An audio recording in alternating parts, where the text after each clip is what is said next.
बुद्धं शरणं गच्छामि धम्मं शरणं गच्छामि संघं शरणं गच्छामि बुद्धं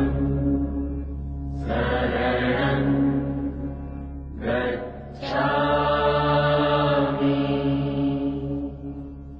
धम्मं शरणं गच्छामि संघं शरणं गच्छामि बुद्धं शरणं गच्छामि धम्मं शरणं เอาขาข้างที่เราตั้งกระถางเริ่มเลยนะ ได้เลย ครับขอเชิญกราบพระก่อนครับครับเชิญกราบพระพร้อมๆครับอะระหังสัมมาสัมพุทโธภะคะวาพุทธังภะคะวันตังอะภิวาเทมิสวากขาโตภะคะวะตาธัมโมธัมมังนัมสสามิ สุปฏิปันโนภะคะวะโตสาวกสังโฆสังฆังนะมามิ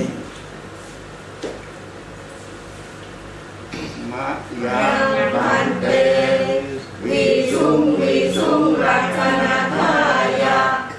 ติสรณเนนะสหปัญจศีลานิยาจามะ ทุติยมปิมะยังพันเตวิสุงรัตนะทายะติสรณเนนะสหปัญจศีลานิยาจามะตติยมปิมะยังพันเตวิสุงรัตนะทายะติสรณเนนะสหปัญจศีลานิยาจามะ นะโมตัสสะ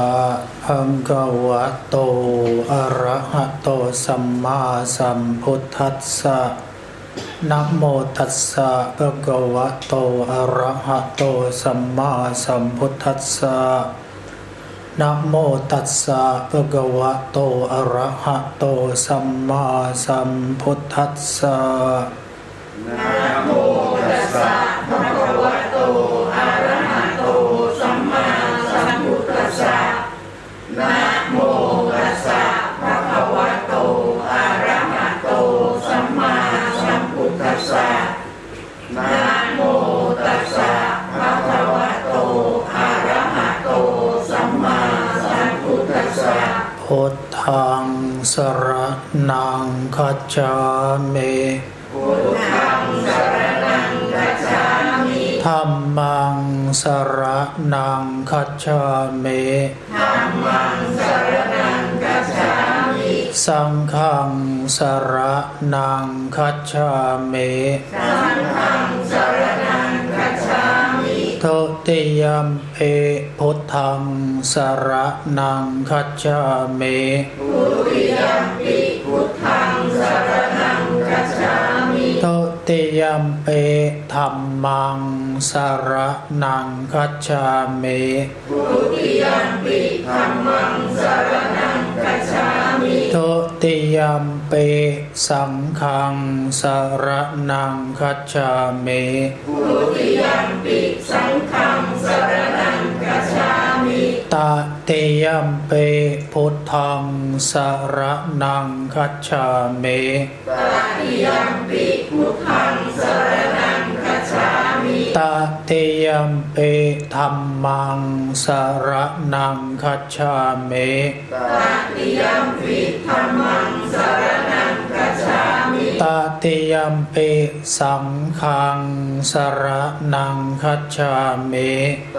ติยัมปิสังฆังสรณังคัจฉามิ ติสรณะกัมมันังเนธิตังปานาติปาตาเวรมณีสิกขาปะทังสมาธิยามิ ปานาติปาตาเวรมณีสิกขาปะทังสมาธิยามิ อาทินนาทานาเวรมณีสิกขาปะทังสมาธิยามิ อาทินนาทานาเวรมณีสิกขาปะทังสมาธิยามิ กาเมสุมิจฉาจาราเวรมณีสิกขาปะทังสมาธิยามิ กาเมสุมิจฉาจาราเวรมณีสิกขาปะทังสมาธิยามิ มุสาวาทาเวรมณีสิกขาปะทังสมาธิยามิ มุสาวาทาเวรมณีสิกขาปะทังสมาธิยามิ สุราเมรยมัจจปมาทัฏฐานาเวรมณีสิกขาปะทังสมาธิยามิ สุราเมรยมัจจปมาทัฏฐานาเวรมณีสิกขาปะทังสมาธิยามิ อิมานิปัญจสิกขาปะทานิสิเลนะสุขติยันติสิเลนะโภคสัมปทาสิเลนะนิพุตติยันติตัสสมาเสลังเวโสทะเย ขอเชิญอาราธนาธรรมโดยพร้อมเพรียงกันนะครับลัมมาจโยกาทิปติสหัมปติกาอัญชลีอันทิวรังอายาจตาสันติทัสสะตาปะชัตตาติกาเอเสตุธัมมังอนุกัมปิมังปัจจัง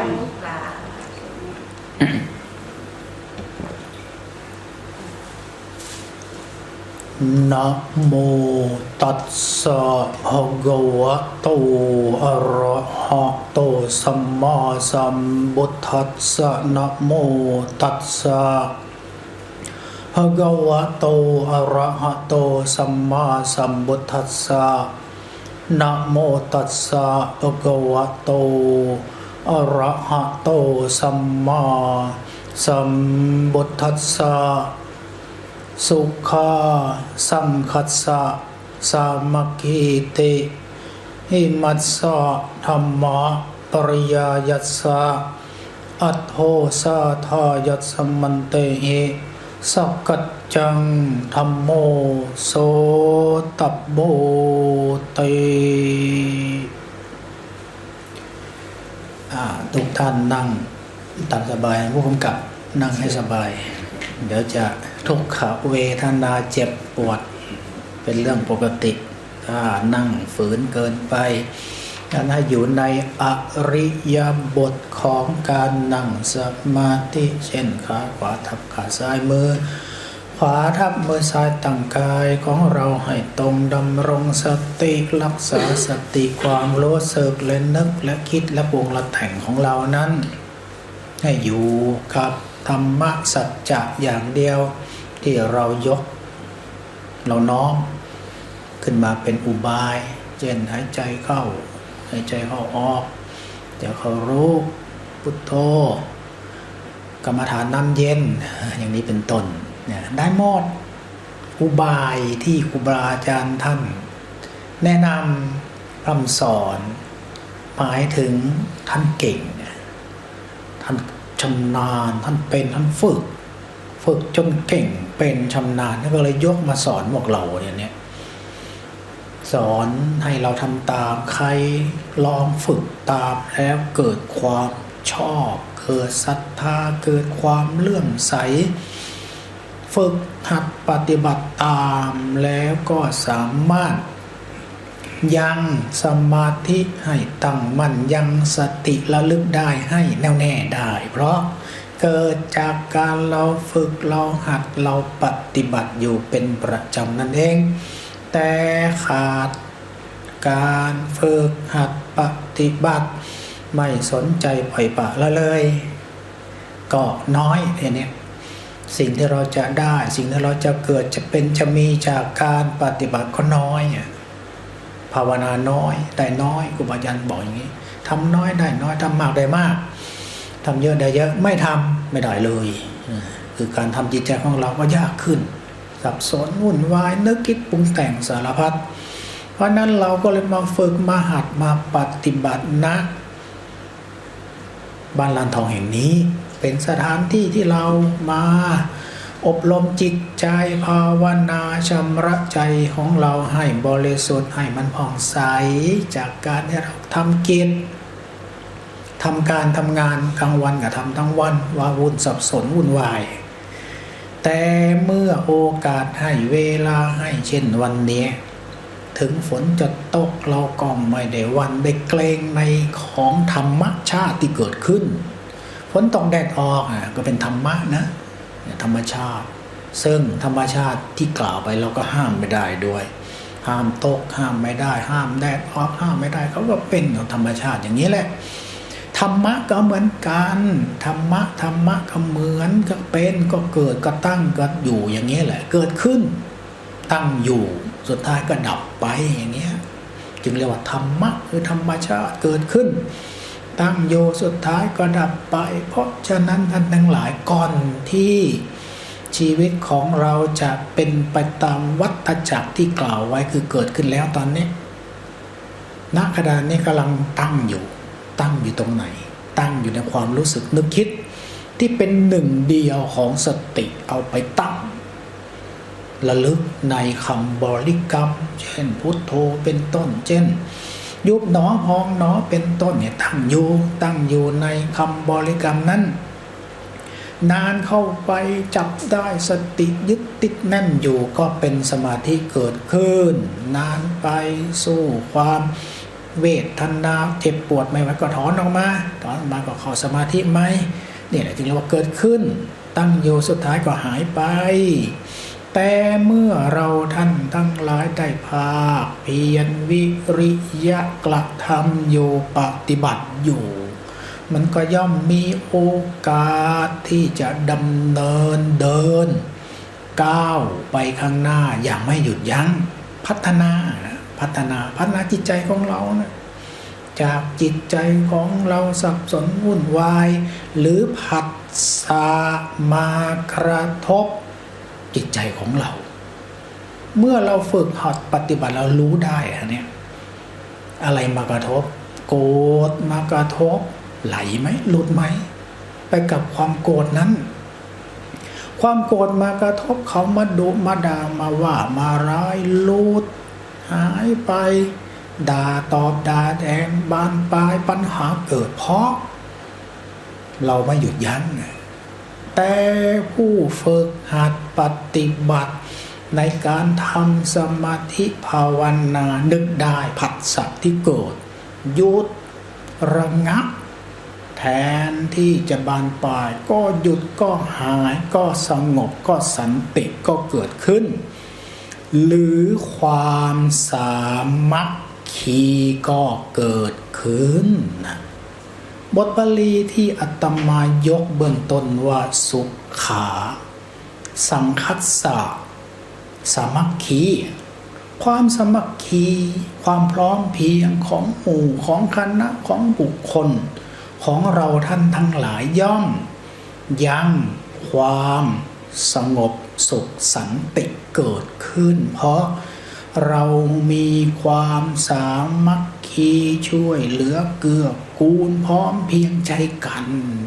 แห่งหนตำบลใดสถานนี้คือที่แห่งนี้ก็เหมือนกันล้านทองก็เหมือนกัน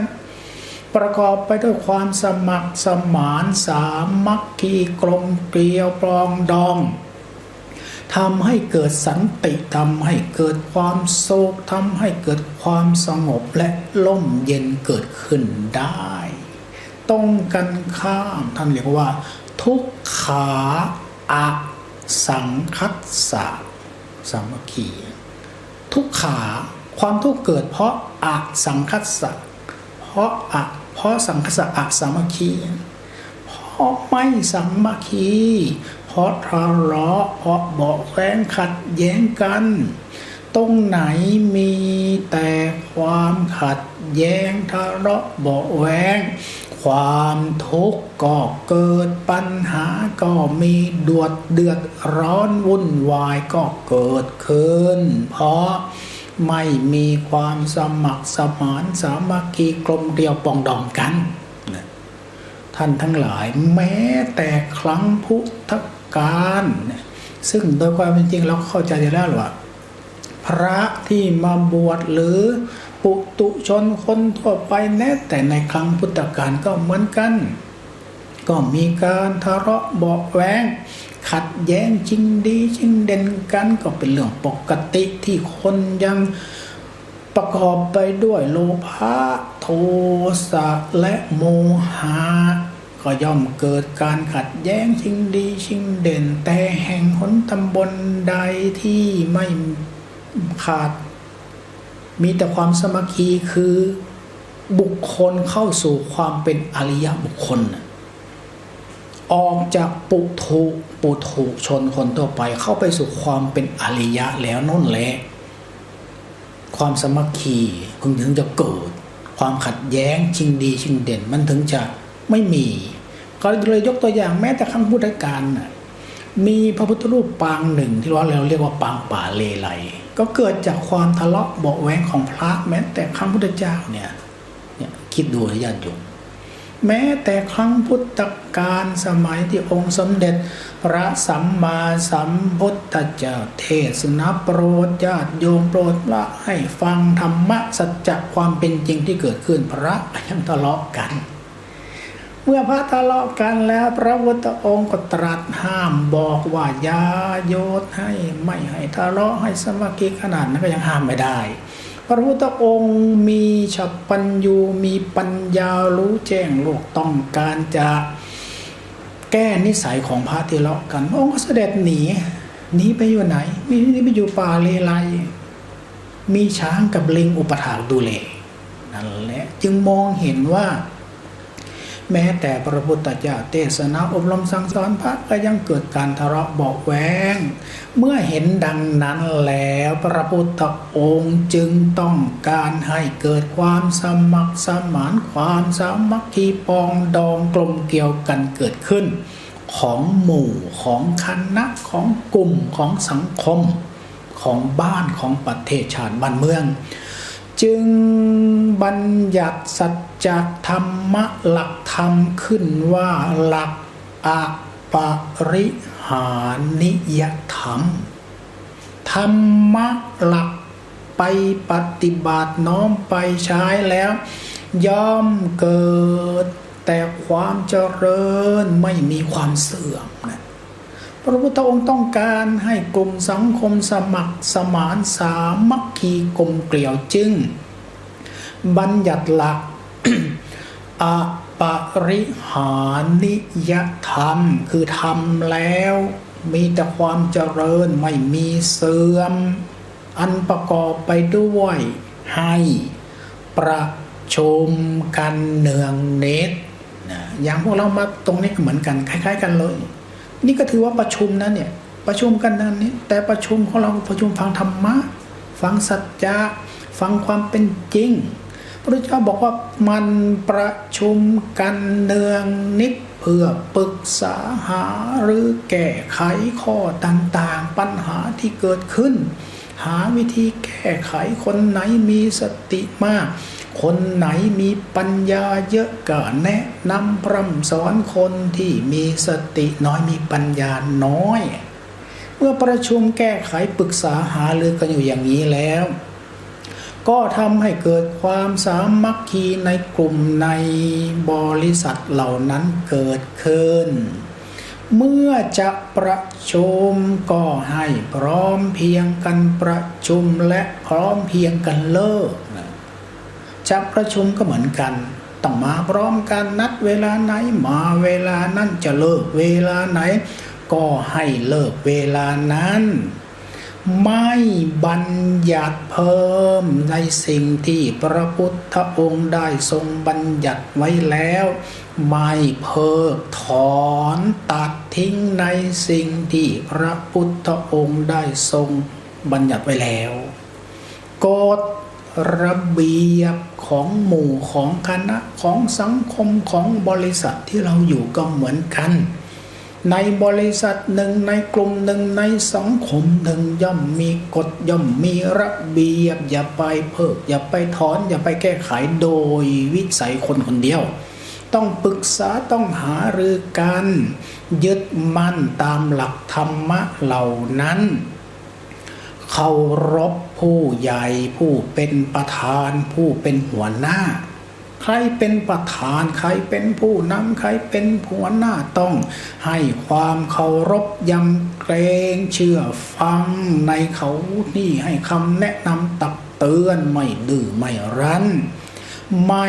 ลุกอำนาจแห่งความทะยานอยากความทะยานอยากที่เกิดขึ้นจนเกินขอบเขตทำให้เกิดปัญหาเกิดความเดือดร้อนเกิดความสับสนวุ่นวายเมื่อเกิดความทะยานอยากขึ้นมาก็ให้หาวิธีทาละความทะยานอยากเหล่านั้นให้ลดน้อยและถอยลงสิ่งเหล่านี้แหละท่านทั้งหลายพระพุทธเจ้าได้บัญญัติเพื่อให้กลุ่มให้สังคมให้บริษัทเหล่านั้นเกิดความสามัคคีถ้าปฏิบัติตามหลักอปริหานิยธรรมดังที่ว่าคือประชุมกันอยู่บ่อยๆอยู่เนืองอยู่นิดเพื่อปรึกษาหารือพร้อมเพรียงกันประชุมและพร้อมเพรียงกันเลิกไม่แก้ไขไม่เพิกถอนเชื่อฟัง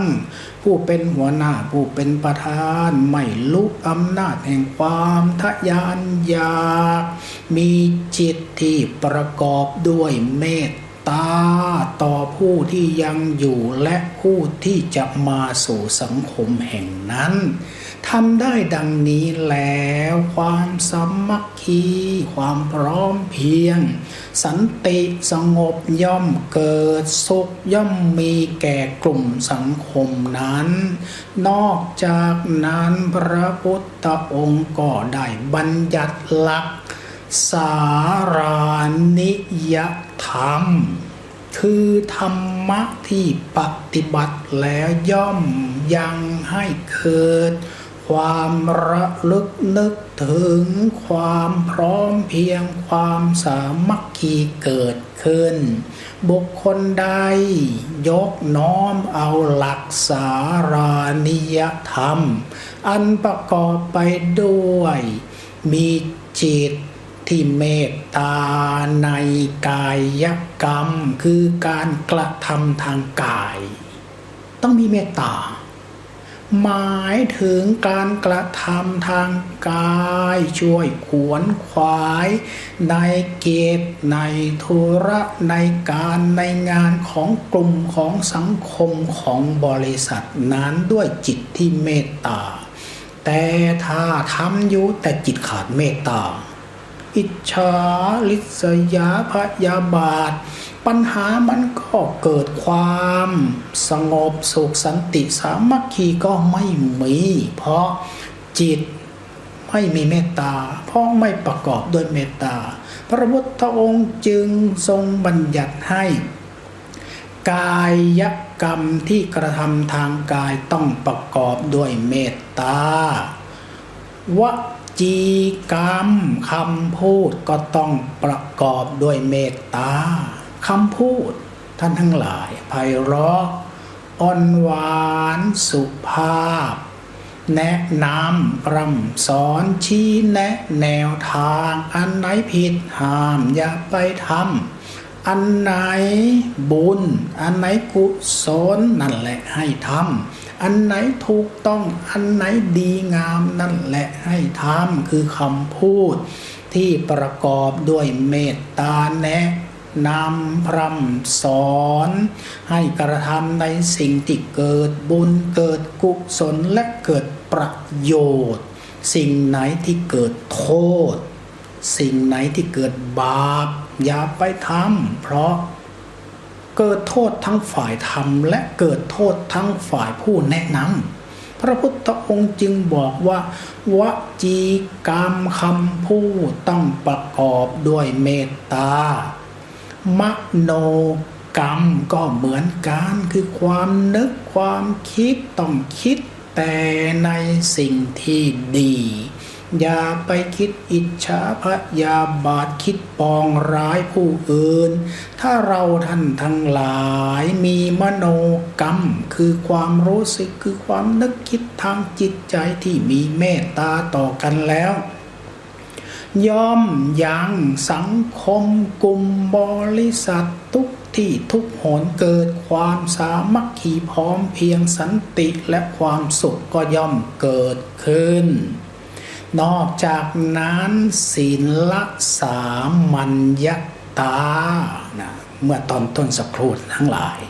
อาราธนาศีลห้าเราไปทำบุญที่ไหนก็ตามจะมีการไหว้พระจะมีการรับศีลเพื่ออะไรล่ะศีลเนี่ยเป็นเบื้องต้นเป็นพื้นฐานแห่งคุณงามความดีทั้งหลายศีลสามัญญตาหมายถึงว่าศีลเสมอกันศีลเท่าเทียมกันศีลพอๆกันย่อมอยู่ในสังคมนั้นด้วยกันได้ดีเพราะศีลเสมอกันศีลสามัญญตาพอกันเท่าเทียมกันอยู่ด้วยกันได้แต่ศีลไม่เท่ากันศีลขาดศีลดังศีลพลอยอย่างเงี้ยการอยู่ร่วมกันก็ไม่ได้แล้วก็เอาง่ายๆแหละคนที่ไม่ดื่มสุรากับคนที่ดื่มสุราก็ยังอยู่กันลำบากก็ประมาณนี้แหละคำว่าศีลสามัญญตาศีลไม่เท่ากันอยู่ด้วยกันยากศีลเสมอกันศีลเท่ากันย่อมอยู่ด้วยกันด้วยความร่มเย็นและเป็นสุขทิฏฐิสามัญญตาความเห็นความคิดความเห็นความรู้สึกความนึกทิฏฐิเห็นก็เหมือนกันความเห็นเท่ากันความเห็นเสมอกันความเห็นไปด้วยกันย่อมอยู่กันได้ความเห็นขัดแย้งความเห็นไม่ตรงกันอย่างนี้ก็อยู่ด้วยกันไม่ได้เพราะฉะนั้นพระพุทธองค์จึงสอนว่าความเห็นคือทิฏฐิของเราแต่ละคนที่ถูกต้องควรเป็นสัมมาทิฏฐิเมื่อเป็นสัมมาคือชอบคือถูกคือดีแล้วทิฏฐิสามัญญตาก็ย่อมเกิดความเสมอกันก็ย่อมเป็นเพราะสัมมาคือชอบคือถูกคือคิดถูกแต่ถ้าเกิดมิจฉาทิฏฐิเมื่อไหร่เห็นผิดเมื่อไหร่มองเห็นบุญเป็นบาปมองเห็นบาปเป็นบุญเมื่อไหร่แล้วเนี่ยความสามัคคีก็ไม่เกิดบุญก็ไม่มีความดีก็ไม่ได้เพราะมองเห็นสิ่งที่ทำบุญไปแล้วก็บอกว่าไม่ได้บุญแต่ทำบาปก็บอกแล้วว่าได้ความดีมันกลับตลปัดไปหมดอย่างนี้ถือว่าเป็นมิจฉาทิฏฐิคือเห็นผิดมองผิดแต่พระพุทธเจ้าท่านบอกว่าควรเห็นเป็นทางที่ถูกต้องเห็นว่าทำบุญย่อมได้บุญทำบาปย่อมได้บาปทำดีย่อมได้ดีนรกมีจริงสวรรค์มีจริงทุกวันนี้นะท่านทั้งหลายเด็กอย่าว่าแต่บางทีก็ผู้ใหญ่ก็ยังมีโดยความที่ยังไม่เข้าไม่ถึงนั่นแหละ มองเห็นว่าสิ่งที่ทำไปก็ไม่เกิดบุญสิ่งที่ทำไปก็ไม่เกิดสิ่งที่ทำบาปไปก็ไม่เกิดบาปนะคุณพ่อคุณแม่ไม่มีนะเด็กทุกวันนี้เคยไปอบรมพระท่านพระผู้ใหญ่ก็แย้งว่าโอ้ไม่เคยได้ยินไม่เคยได้ฟังทุกวันนี้เห็นว่าคุณพ่อคุณแม่ความกตัญญูความรู้คุณอะไรไม่มีเกิดขึ้นนะมิจฉามันเริ่มแล้วครอบงำแล้วเห็นผิดแล้วไม่ควรอย่างยิ่งทุกวันนี้เราท่านทั้งหลายจึงควรเป็นสัมมาทิฏฐิเห็นถูกต้องตามทำนองคลองธรรมเห็นบุญเป็นบุญเห็นบาปเป็นบาปเห็นดีเป็นดีท่านทั้งหลายเมื่อเราท่านทั้งหลายมีหลักสัจจะมีธรรมะไม่ว่าจะเป็นหลักอปริหานิยธรรมคือทำแล้วเกิดแต่ความเจริญไม่เสื่อมหรือหลักสารานิยธรรมคือทำแล้วทำให้เกิดความระลึกนึกถึงกันแล้วก็ย่อมเกิดความสมัครสมานสามัคคีกลมเกลียวปองดองเกิดขึ้นสังคมนั้นกลุ่มนั้นบริษัทนั้นบ้านเรือนแห่งนั้นประเทศชาติเหล่านั้นก็ย่อมมีความสุขเกิดขึ้นมีความดีเกิดขึ้นเมื่อความสุขสบายเกิดแล้วก็เหมาะก็ดีก็เชิญก็ชวนก็อุดหนุนสนับสนุนให้สมาคมนั้นกลุ่มนั้นฝึกหัดปฏิบัติในสัจจะในธรรมะในกรรมฐานที่พระพุทธองค์ท่านแนะนำร่ำสอนเพราะสันติเกิดเพราะสุขเกิดแล้วจึงเหมาะจึงควรจึงดีต่อการประพฤติธรรมต่อการปฏิบัติธรรมที่ท่านเรียกว่าสัพพยะนั่นแหละความสัพพยะไม่มีแต่ความทะเลาะเบาะแว้งความสามัคคีไม่เกิดก็ไม่เหมาะนะที่จะปฏิบัติธรรมเพราะไม่เอื้อแต่ความสามัคคีเกิดสุขเกิดแล้วก็เหมาะเชิญอุดหนุนต่อการประพฤติธรรมต่อการปฏิบัติธรรมในกรรมฐานต่างๆที่พระพุทธองค์ท่านแนะนำร่ำสอนไว้ไม่ว่าจะเป็นพุทธานุสติกรรมฐานยกเอาความรึกนึกถึงคุณของพระพุทธองค์มานึกมาคิดมาพิจารณาว่าพระพุทธเจ้ามีคุณมากมายอย่างเรามหาศาลคือพระปัญญาคุณพระบริสุทธิคุณพระมหากรุณาธิคุณพุทธานุสติกรรมฐานแต่ที่เราทำกันง่ายๆตามที่ครูบาอาจารย์แนะนำร่ำสอนก็คือหายใจเข้าพุทโธพุทโธนี่ก็เป็นหลักพุทธานุสติกรรมฐานคือการระลึกนึกถึงพุทโธพุทโธแปลว่าผู้รู้แปลว่าผู้ตื่นแปลว่าผู้เบิกบานเมื่อเราระลึกนึกถึงอย่างนี้ได้จิตใจเราก็ตื่นก็รู้ก็เบิกบานขึ้นได้เพราะเราเข้าถึงในพุทธานุสติกรรมฐานอสุภ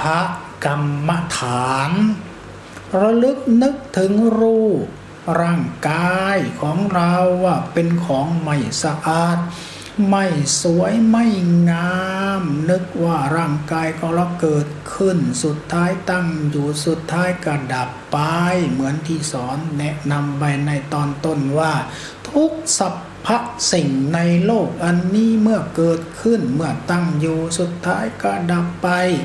รูปร่างกายของเราก็เหมือนกันระลึกนึกถึงให้เห็นเป็นอสุภกรรมฐานคือไม่สะอาดไม่สวยไม่งามระลึกนึกถึงภายในตับไตไส้พุงมองให้เห็นถ้าเราเข้าถึงความเป็นอสุภกรรมฐานคือไม่สะอาดไม่สวยไม่งามแล้วจะลด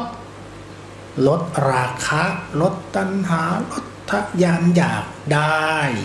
ทำให้จิตใจของเราตั้งมั่นสงบเป็นสมาธิมรณสติกรรมฐานรึกนึกถึงความตายเป็นที่ตั้งว่าชีวิตของเราสุดท้ายแล้วก็หนีจากมรณะภัยไปไม่ได้หนีจากความตายไปไม่ได้เพราะถ้าเราระลึกนึกถึงมรณะสติกรรมฐานอยู่บ่อยๆนานๆเข้าก็จะเกิดความไม่ประมาทรีบเร่งขวนขวายทำธุระทำกิจการงานแม้แต่การรักษาศีลให้ทานภาวนาก็จะรีบเร่งขวนขวายเพราะว่าชีวิตของเราไม่เที่ยงแท้ไม่แน่นอนความตายย่างตามเราทุกขณะก้าวทุกนาทีแม้แต่นอนหลับอยู่ก็ยังไม่รู้ว่าพรุ่งนี้จะตื่นหรือไม่เนี่ยถ้าเราระลึกนึกถึงมรณะภัยคือความตายที่ย่างก้าวตามเราอย่างนี้แล้วความไม่ประมาทก็ตื่นขึ้นมาบางทีนอนอยู่นึกถึงว่าจะตายนั่นเนี่ยตื่นขึ้นมาเลยมาทำอะไรมานั่งสมาธิกำหนดดูลมหายใจเข้าออกเนี่ยมันเกิดความสะดุ้งกลัวเพราะเรายังไม่เคยให้ทานยังไม่เคยรักษาศีลยังไม่เคยภาวนาเมื่อสะดุ้งกลัวว่าจะตายความตายมาถึงแล้วก็จะรีบเร่งให้ทานจะรีบเร่งรักษาศีลจะรีบเร่งปฏิบัติกรรมฐานภาวนาตามบทต่างๆที่ครูบาอาจารย์แนะนำพร่ำสอนความไม่ประมาทกระตือรือร้นกระฉับกระเฉงรีบเร่งขวนขวายท่านทั้งหลายเมื่อเรามาฝึกมาหัดมาปฏิบัติยกเอาสัจจะยกเอาธรรมะตามหลักธรรมที่สอนเบื้องต้นแล้วสุขาสังคัสสะสามัคคีความสุขสันติความดีย่อมเกิดย่อมเป็นย่อมมีแก่กลุ่มแก่สังคมแก่บริษัทเหล่านั้นนอกจากสันติความสุขจะเกิดความเจริญก็รุ่งเรืองความดีก็มีความสุขในชีวิตที่เราเป็นอยู่แม้แต่ความสุขในเบื้องปลายคือจากโลกนี้ไปแล้วอย่างน้อยที่สุดที่เรามาฝึกมาหัดปฏิบัติธรรมเหล่านี้สวรรค์เมื่อเราละจากโลกนี้ไปแล้วสุขติความดีสุขติภพย่อมเป็นที่หมายความสุขในภพนี้ความสุขในภพหน้าย่อมเกิดย่อมเป็นย่อมมีแก่ผู้ปฏิบัติธรรมคุณงามความดีทั้งหลายทั้งปวงเพราะฉะนั้นท่านทั้งหลายวันนี้ได้มาฝึกได้มาหัดปฏิบัติ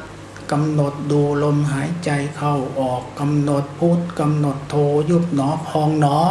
ชำระใจของเราให้บริสุทธิ์และผ่องใสแล้วบุญกุศลความดีก็ย่อมได้ย่อมเป็นย่อมมีแก่เราท่านทั้งหลายท้ายที่สุดแห่งพระธรรมเทศนาที่อาตมาภาพยกขึ้นมาชี้แนะในวันนี้ก็เห็นว่าพอสมควรแก่เวลาเอวังก็มีด้วยประกาศนี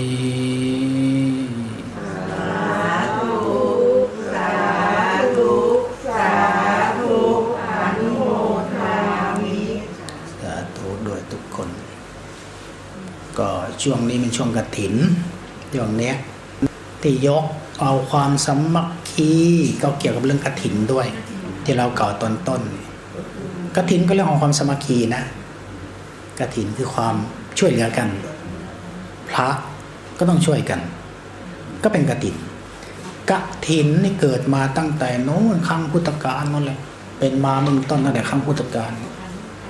ภิกษุชาวเมืองปาฐา30 รูปเป็นภิกษุที่ถือธุดงควัตรมีธุดงควัตรอยู่ข้อหนึ่งที่เกี่ยวกับผ้าเกี่ยวกับกฐินเนี่ยคือถือผ้าบังสุกุลเป็นวัดถือผ้าเฉพาะผ้าบังสุกุลเป็นวัดคือผ้า3 ผืนแค่นั้นเองภิกษุชาวเมืองปาฐาไปกราบพระเจ้าไปไม่ถึงเข้าพรรษาก่อนก็เลยอยู่จำพรรษาพอออกพรรษาไปกราบพระเจ้าเดินทางไปกราบพระเจ้าผ้าก็เปื้อนเปอะเลอะเทอะผ้าก็3 ผืนแค่นั้นผ้ามีไม่เยอะพระเจ้าเธอทำไมผ้าเปื้อนเปอะเลอะเทอะบอกว่าคิดถึงพระเจ้ามากอยู่จำพรรษาที่เมืองสาเกตห่างจากพระเจ้า6 โยชน์คิดถึงอยากไปฟังธรรมะอยากไปปฏิบัติอยากเข้าหาพระเจ้าฝนก็ยังไม่หยุดดีก็ปล่อยก็เลอะสบงจีวรเลอะเทอะเปื้อนเมื่อพระเจ้าเห็นดังนั้นก็เลยเมตตาความเมตตาพระเจ้าก็เลยเกิดเมตตาก็เลยสงสารจากนั้นก็เลยอนุญาตให้ญาติโยมได้ถวายผ้าอย่างเงี้ยจึงเป็นกฐินเกิดขึ้น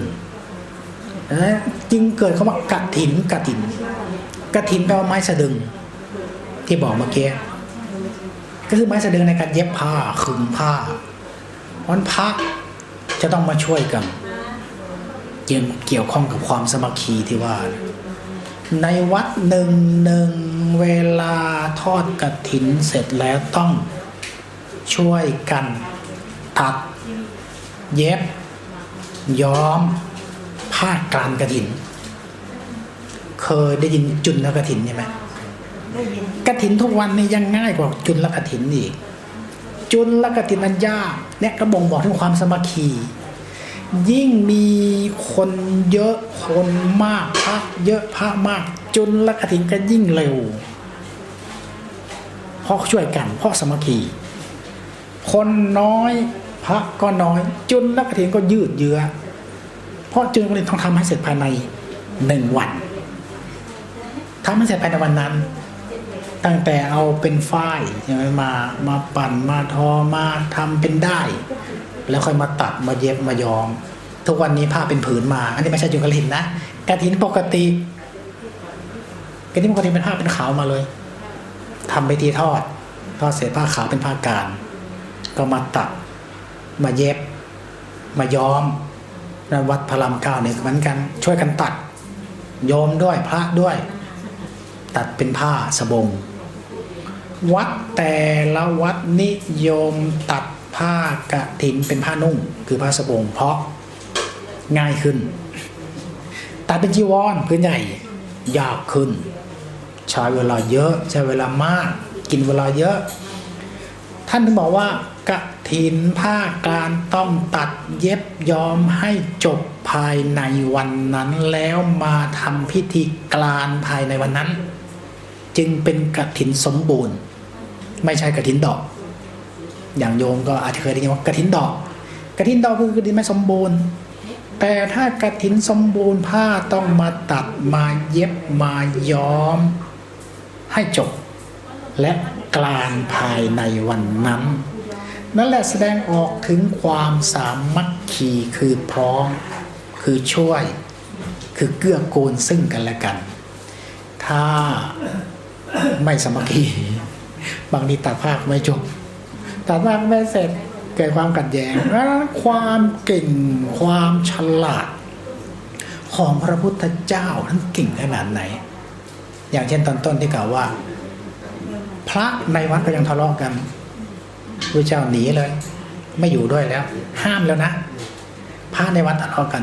เทศแล้วสอนแล้วบอกแล้วไม่ฟัง หนีเลยหนีไปอยู่ไหนป่าเลไลเราเคยเห็นใช่ไหมป่าเลไลนะบ้างป่าเลไลนั่นแหละก็คือเป็นพระพุทธเจ้าที่หนีออกจากวัดไปอยู่ป่าเลไลเพราะพระในวัดห้ามแล้วนี่ก็เพิ่งรู้จากท่านเนี่ยค่ะเมื่อก่อนยังไม่รู้เลยว่าพระพุทธเจ้ามาอยู่ที่ ป่าเลไลอ่ะจริงในปางป่าเลไลมีช้างกับลิงอุปถากพระพุทธเจ้า ที่แรกพระตอนนั้นพระก็จะตามไปนะ จะตามไปอุปถากไม่จำไม่ต้องหรอกเพราะเราห้ามพวกเธอแล้วเธอยังไม่ฟังเลยเธอจะตามไปทำไมจะไม่อยู่ป่าเลไลมีช้างกับลิงอุปถากดูแลดังนั้นแหละเมื่อเห็นได้ดังนั้นแหละจึงเป็นการสั่งสอนโดยปริยายเมื่อพระลดทิฏฐิลดมานะสงบสมัคคีพร้อมเพียงกันแล้วพระเจ้าก็เสด็จกลับจึงเกิดปังป่าเลไลกฐินก็เหมือนกันกฐินก็คือความสมัคคีเกิดขึ้นพร้อมเพียงช่วยกันตัดเย็บย้อมผ้าจนเป็นผ้าแล้วก็มาขนาดจบมาแล้วนะจบมาแล้วก็ต้องมาช่วยกันอัดกลานกฐินก็เรียกการกฐินทุกองค์ในวัดพระทุกองค์ที่อยู่จำพรรษาต้องมายินดีด้วยภาษาชาวบ้านเขาเรียกว่ายินดีด้วยไม่ใช่ว่าพอถึงเวลาการองค์หนึ่งไปนอนหลับอยู่กุฏิอย่างเงี้ยไม่ได้แสดงว่าไม่สมัคคีแล้วนั่นไม่เห็นด้วยงั้นต้องมายินดีด้วยภาษาเรายินดีภาษาพระก็เรียกว่าอนุโมทนากฐินด้วยพร้อมกันในโบสถ์นะวันนี้ก็ยกของเรื่องความสามัคคีและพร้อมเพรียงของหมู่คณะย่อมทำให้เกิดสันติและความสุขเกิดขึ้นได้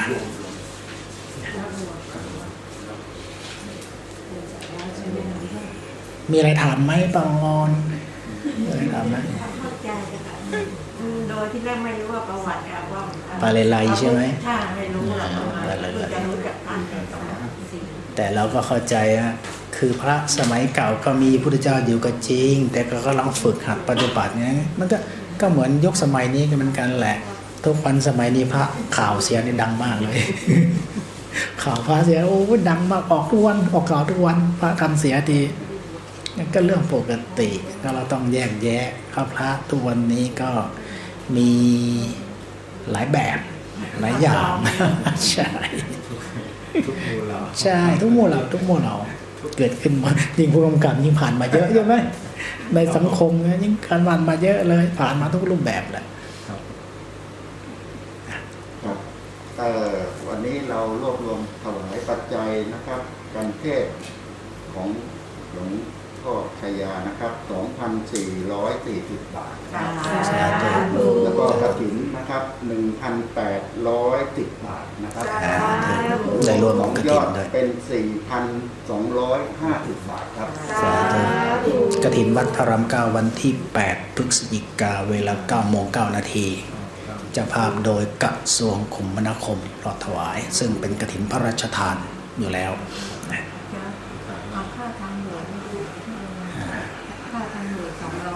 ค่าทางด่วนอยู่ในนั้น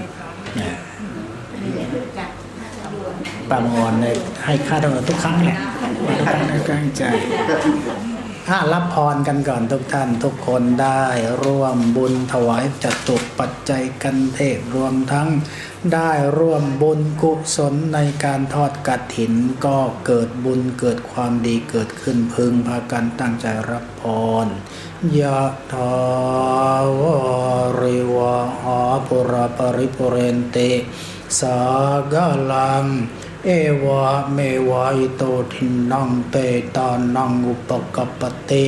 วิชิตังปัตติตังตุมหังคิปะเมวะสมิจฉตุสเปปุเรนโตสังกัปปาจันโทปนารโสยะธามะนิโชติรโสยะธาสัพพิติโยวิวัชชันตุสัพพโรโควินัสจตุมาเตวัฏวันตรายโยสุขีทีคายุโกภวะอภิวาทนาสิลิสานิจจังวุธาปจายโนจัตตารโอธรรมาวัฏันติอายุวันโนสุขังพลังภวตุสัพพมังคลังรักขันตุสัมปเดวตาสัพพุทธานุภาเวนัสทธาโสติภวันตุเตภวตุสัพพมังคลังรักขันตุสัมปเดวตาสัพพธัมมานุภาเวนัสทธาโสติภวันตุเตภวตุสัพพมังคลังรักขันตุสัพพเดวตาสัพพสังฆานุภาเวนัสทธาโสติภวันตุเตสาธุสาธุ ผู้กำกับด้วยเนี่ยผู้กำกับ ฝากดูแลร้านทองด้วยนะผู้กำกับดูแลให้ดีร้านทองเป็นหลักชัย ประธานหมู่บ้าน ดีมากเลย ดีมากดีมากดีมากต้องพึ่งพาอาศัยผู้กำกับเลยใช่แข็งแกร่งแข็งแกร่งความสามัคคีก็ย่อมเกิดเลยเนี่ย ลูกบ้านชมครับ ดีแล้ว ชมมาก ดี ชมใหญ่เลย ดีมากเลย ไม่เหมือนประธานคนเก่า เอา ดีมากเลยโมทนาสาธุด้วยผู้กำกับนะขอให้เจริญรุ่งเรืองก้าวหน้าตลอดกาลและนานเธอสาธุพระยานี่มาบ่อยอยู่แล้วใช่ไหมที่นี่มา มันเป็น โอ้โหนึกว่าคนนี้คนนี้คนนั้น เอานั่งตรงนี้หน่อยได้นี่หน่อยก็จะเดี๋ยว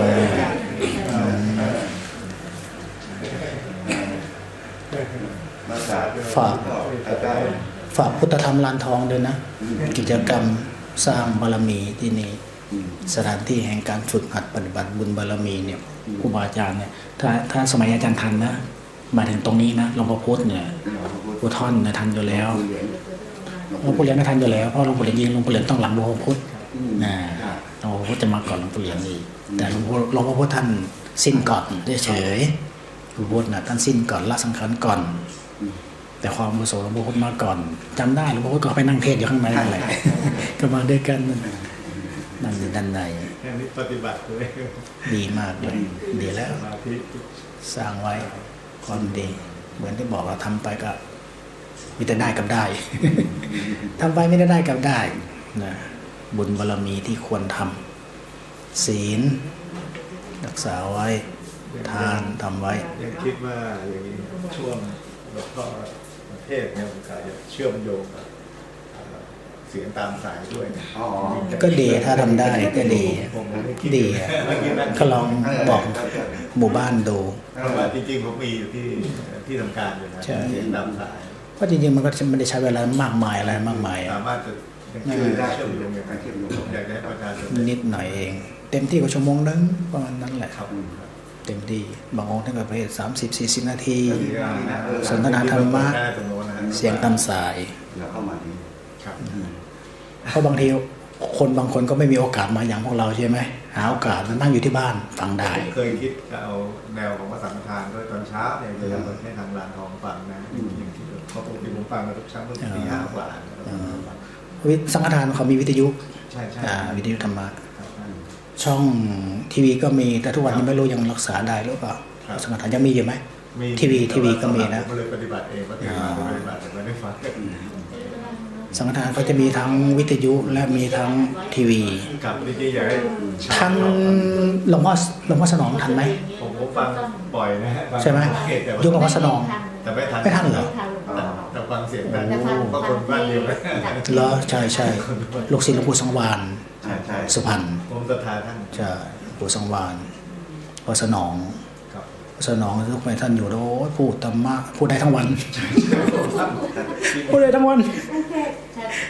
น่าฟังด้วยเข้าใจง่าย พูดได้ทั้งวันพูด เช้า ได้ เช้าที่ห้า หลายหลายรูปแบบพูดได้หมด เสียงแก่ ใช่ เสียงดี ก็ยังเสียดาย ใจสอน ใช่ ไปอินเดียนะก็ไปสร้างวัดที่อินเดียก็มีวัดสาขาของท่านก็มีที่อินเดีย ครับวันนี้เพิ่งกลับจากอินเดียมาครับ เหรอ ไปด้วยกัน ไปช่วงนี้อ่ะ ไปเมืองมุมไบ ค่ะเดี๋ยวธันวาที่จะไป4-3 เดือน อ๋อก็ช่วงนี้กำลังดีเนี่ยอินเดียไปกันหน้าช่วงอากาศเย็นๆเนี่ยจะสบายนิดนึงจะดีนิดนึงอากาศหนาวแต่อย่าหนาวมากนะหนาวมากก็ทำอะไรไม่ได้ สู้ความหนาวไม่ได้ เราเคยชินเมืองร้อน ไปเจอหนาวมากๆติดลบอย่างนี้โอ้ทำอะไรไม่ได้แล้ว หนาวเกิน เคยคุยนิดนึงเคยตั้งตัวจ่าไปนั่งกลางเต็นท์นั่งใต้ต้นโพไปที่ว่ามกรามันหนาวมากวันที่บอกมันทำอะไรไม่ได้เลย ไปกลางเต็นท์สี่เหลี่ยมนะที่ต้นโพน่ะต้นโพตะสโลน่ะไปนอนที่นั่นเลยนอนจะนั่งพอที่ว่าสุดท้ายทำอะไรไม่ได้มันหนาวสู้ความหนาวไม่ได้ เราต้องขออนุญาตเขานะเขาจะมีเวลาประมาณ20:00เขามาไล่แล้วเขามาไล่แล้วเรามีบัตรขออนุญาตถ้าเขามาตรวจเช็คมีบัตรอนุญาตเขาจะให้อยู่ คนไหนไม่มีบัตรอยู่ไม่ได้เขาไล่ออกมาเจ้าหน้าที่เขาไล่ออกหมดเลย แต่เราทำเรื่องขอพักค้างคืนที่ต้นโพทั้งยุงทั้งหนาว ยุงอินเดียก็ฉลาดขนาดกลางเต็นท์ที่ว่าก็ยังเข้าได้ มันก็อาศัยเราเปิดเข้าเปิดออกนั่นแหละแล้วก็มีออกมาบ้างออกมาเดินจงกรมไงเหมือนนอนไม่ค่อยสะดวกแล้วก็ออกมาเดินจงกรมเดินจงกรมเสร็จแล้วมันเริ่มล้าก็เข้าต่อไปมันยุงก็ตามเข้านะทีนี้พอยุงเข้าเราก็ทำอะไรไม่ได้ หนาวก็หนาวมากๆแต่ก็ดีได้ขันติ ครับ ได้ขันติได้วิริยะได้ฝึก อย่างน้อยก็ครั้งหนึ่งในชีวิตของเราแหละได้ฝึกหัดตรงนั้นสถานที่สัพพยะเหมาะแก่กันไปอีกวันที่ ในวันที่13 ธันวาเนี่ย ธันวาหนาวเริ่มหนาว ไปอีกรอบไป เริ่มหนาวดีใจด้วยนะ ดีใจด้วยขอให้ตั้งใจนะโมทนาสาธุทุกท่านทุกคน กราบพระพร้อมๆกันนะครับอะระหังสัมมาสัมพุทโธภะคะวาพุทธังภะคะวันตังอภิวาเทมิสวากขาโต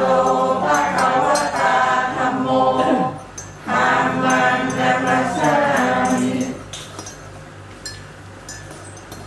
สุปฏิปันโนภะคะวะโตสาวกสังโฆสังฆังนามามิ แต่ก่อนอาตมาอยู่กับหลวงปู่หลวงจะไปวัดสังฆทานบ่อยไปเทศ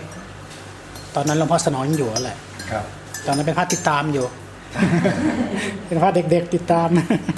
ท่านเลขา ท่านเลขาติดตาม หลวงปู่หลวงครับอยู่ลำปาง อยู่ลำปางหลายปีอยู่กับหลวงปู่แล้วตอนหลังมาอยู่กรุงเทพวัดสังฆทาน อุปถากหลวงปู่ท่อนประธานหลวงปู่ท่อนไปที่วัดสังฆทานเหมือนกันก็ไปเจอโอ้โหพระผู้หลักผู้ใหญ่อยู่ที่เนี่ยที่วัดสังฆทาน ครับ เจอ